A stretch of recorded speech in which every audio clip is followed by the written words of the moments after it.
Hi there, this is Cami Chambers, and this is my presentation for my instructional design plan for multiplying multi-digit numbers. I teach at Penn Beach Elementary School, which is part of Pennsylvania School District. We are a public school district that serves kindergarten through grade 12 students, approximately 1,800, and we are located in Pennsylvania Township in Salem County, New Jersey. This plan that I developed is written for students in fourth grade and can be used for general education students, basic skills students, and special education students during the math instructional block. So based on the data, entrance assessments, and current and prior year teacher feedback, the following needs were discovered. Students are not proficient when solving double-digit by double-digit multiplication problems.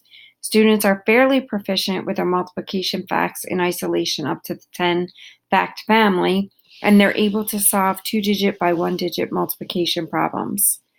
However, the students are not able to solve those two-digit by two-digit multiplication problems because they fail to identify that two-digit multiplier is actually comprised of tens and ones. They're not able to identify that.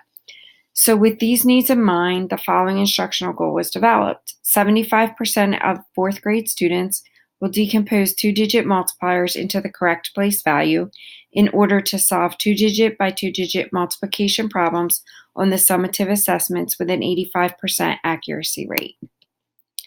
So this is the goal analysis diagram that outlines the steps needed to meet this goal.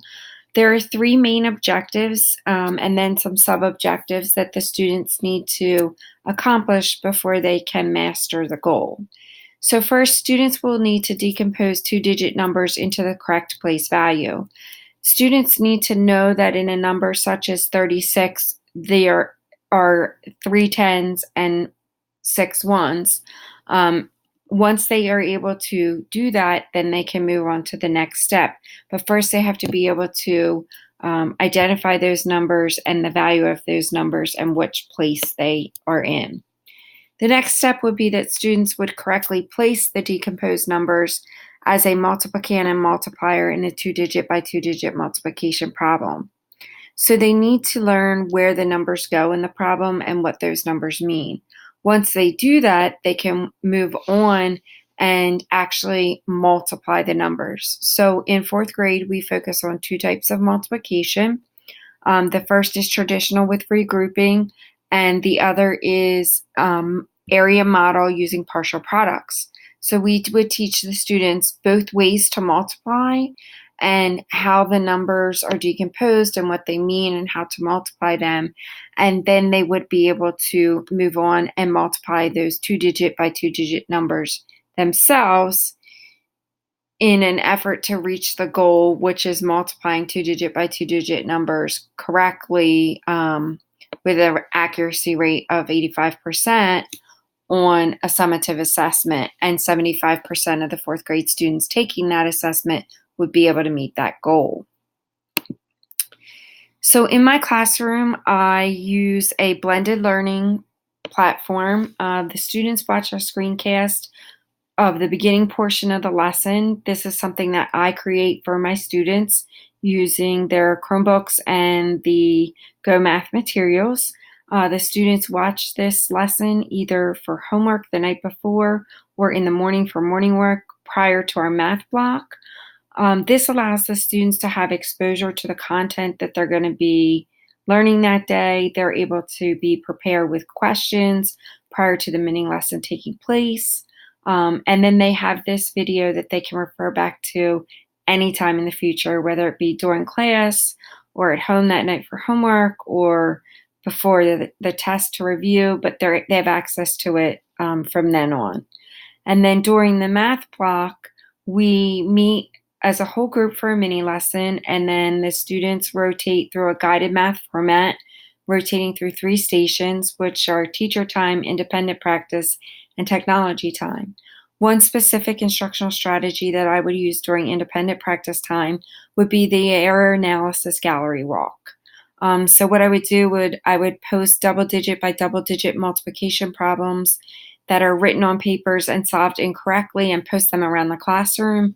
And then I'd have the students rotate around and try to identify the errors that were made when that problem was solved.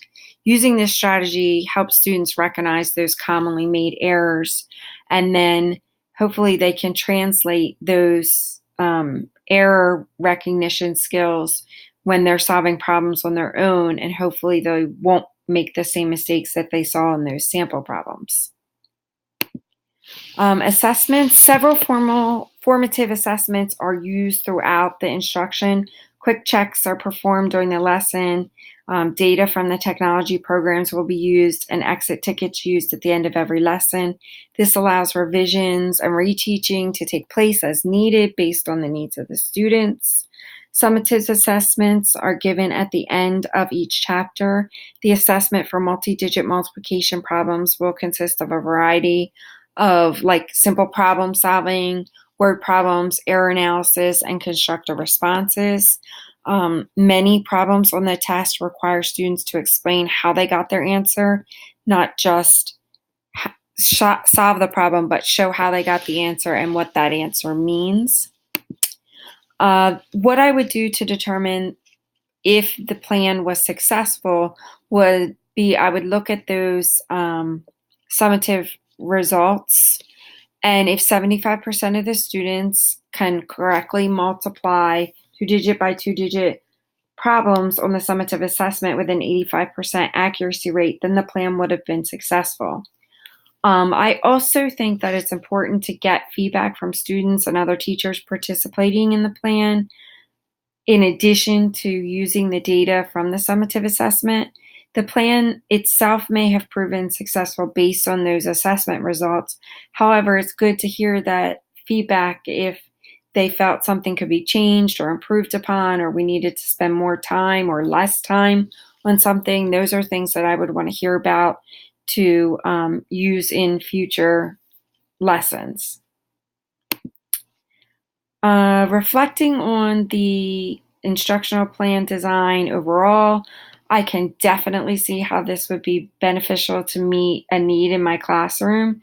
I see that by breaking it down and writing objectives that are clear and concise, it allows me to make sure that I cover all the steps that the students need and provides them with the tools that they need to be successful.